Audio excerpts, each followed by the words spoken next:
Hello, আমি সৌমি। তো চারিদিকে ঝলমলে আলোর মাঝে আমি রেডি হয়ে চলে এলাম। এই ঝাড়বাতিটা কত সুন্দর দেখলে, আর তার থেকেও সুন্দর এই রাধাকৃষ্ণ। আমি পিসির বাড়ি পৌঁছেই লাঞ্চ সেরে সাথে সাথেই রেডি হয়ে গেছিলাম। এত তাড়াহুড়োর মধ্যে সেটা রেকর্ড করার সময় হয়নি। তারপর আমি চলে গেলাম নতুন বৌদির কাছে একটু আলাপ করতে। বৌদির সাথে কিছু ফটো ক্লিক করে নিয়ে বৌদির সাথে গল্প করতে শুরু করলাম। ওখানে গিয়ে তো গল্প করার সময় পাইনি, তাই ফাঁকা পেয়ে একটু গল্প করছি। এই নতুন বৌদি আমার থেকে বয়সে অনেকটা ছোট হলেও আমার সাথে বেশ বন্ধুর মতোই মিশে গেছিলো।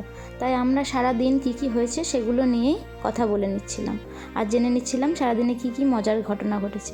তার মধ্যেই এই ছোট্ট বোন এসে বলে কি না, সরে যাও, আমরা নতুন বউয়ের সাথে ফটো তুলবো।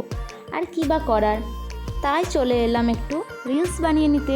দাদার বিয়ে বলে কথা, আমি সাজুগুজু করেছি আর রিলস বানাবো না তাই কি হয়? আচ্ছা, রিলসটা তাহলে কালকে আপলোড করব। আর ওখানে গিয়ে কোথায় ঘোরাঘুরি করলাম সেটাও পরের ভিডিওতে আবার দেখাবো।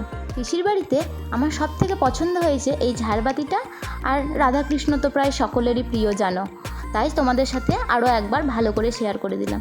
তো এখনকার মতো টাটা।